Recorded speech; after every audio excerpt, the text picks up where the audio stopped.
I would like to point out this company, an unknown entity, which no qualifications, most importantly, with no qualifications whatsoever, to actually be able to execute large quantum of work to the extent of 1,137 crore, has been awarded a package which is humongous for the company of this size, and most importantly, this has only come to the fore. ये बाहर निकला, ये बात government ने नहीं बताया, किसी media ने इसके बारे में नहीं बताया, बाहर किसी ने नहीं बताया. अल्टीमेटली ये बात बाहर आई 13 मार्च 2024, जबकि इंडियन ह्यूम पाइप कंपनी ने एक चिट्ठी लिखी नेशनल स्टॉक एक्सचेंज को और बॉम्बे स्टॉक एक्सचेंज को, क्योंकि IHP is a listed company, it's a large company. IHP ने एक चिट्ठी लिखी कि हमने तेलंगाना की गवर्नमेंट ने जो टेंडर बुलाई, इसमें एक जॉइंट वेंचर हमने बनाई AMR के साथ, शोधा कंस्ट्रक्शन के साथ, और हमें एक इसमें काम मिला 1137 crore. But here is the interesting part. JV बनाना गलत नहीं है, काम लेना गलत बात नहीं है. Here is the interesting part. Now in this very later IHP says the value of the work awarded is rupees 1137 crore excluding GST, and the share of the works executed by IHP is 20% only. मैं फिर से कहना चाहता हूं, 1137 करोड़ की काम मिलती है कंपनी को, छोटी कंपनी को, जिसका नेट प्रॉफिट लास्ट ईयर था 2 करोड़.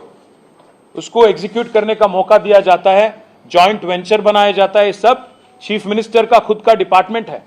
पैसा गवर्नमेंट ऑफ इंडिया का है, डिपार्टमेंट चीफ मिनिस्टर का है, और ब्रदर इन लॉ है चीफ मिनिस्टर का, उसकी कंपनी है, और JV बनाया जाता है. 80% काम, 80% of the work is awarded because IHP is a great company, goodness of their heart. इतनी ज्यादा उनकी बड़ी दिल है कि इतने बड़े कंपनी होने के नाते, उनके इतनी बड़े कंपनी होने के बावजूद उन्होंने ये तय किया कि सिर्फ और सिर्फ 20% काम वो करेंगे. मुझे तो शक है कि 20% भी वो नहीं करेंगे, वो भी अल्टीमेटली फिर रेवंत रेड्डी जी के ब्रदर इन लॉ को दिया जाएगा. इससे बड़ा क्रोनी कैपिटलिज्म का एग्जाम्पल कोई और नहीं हो सकता. इसीलिए मैं यहां पे आया हूं और पूछना चाहता हूं राहुल गांधी जी से, और बीजेपी के लीडर और बीजेपी के जो केंद्र मंत्री यहां पे हैं उनसे भी, कि भाई आप बात करते रहते हो क्रोनी कैपिटलिज्म की, करप्शन की, अब्यूज ऑफ इंस्टीट्यूशंस की, इससे बढ़कर क्या एग्जाम्पल मैं आपको दूं. इसीलिए मैं कल शाम में हमारी पूरे टीम के साथ मनोहर लाल खट्टर जी से मैंने मुलाकात की.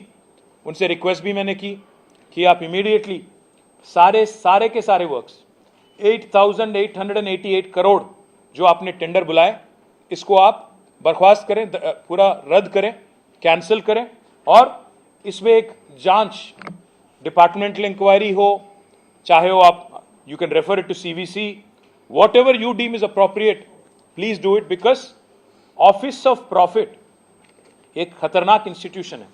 मैं आपको 1 मिनट में ऑफिस ऑफ प्रॉफिट भी बताना चाहता हूं, इसमें क्या क्या हुआ इससे पहले मैं बताना चाहता हूं. This is also a violation of article 191 sub clause 1 of the Indian constitution, because office of profit में आपको याद होगा हेमंत सोरेन जी पे केस हो गया ED का, आज केस चल रहा है. साथ ही साथ आज अमृत 2 में जो भी हुआ तेलंगाना में, it is not very different from what was alleged against Hemant Soren. It's very similar. Likewise, let me also remind you, in fact, some very powerful people have been disqualified under this article 191 subclause 1. Shrimati Sonia Gandhi ji, आपको याद होगा 2004 या 5 UPA 1 में national advisory council की chairman भी थी और साथ ही साथ MP भी थी.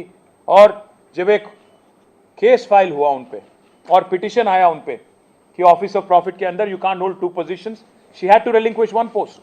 Likewise, let me also remind you, there are a number of cases which I have detailed in the letter that I have just furnished a copy, of which I have furnished a copy to you. I can quote number of instances. There is a serious breach of office of profit clause in constitution. There is also a serious conflict of interest. जब सीधा chief minister के भाई साहब को आप काम दे देते हो और जिनकी कंपनी का कोई क्वालिफिकेशन नहीं, कोई नाम तक नहीं, इससे पहले उन्होंने कभी कोई काम तक नहीं किया, ऐसी कंपनी को आप दे देते हो। इसीलिए मैं पूछना चाहता हूं आज प्रधानमंत्री जी से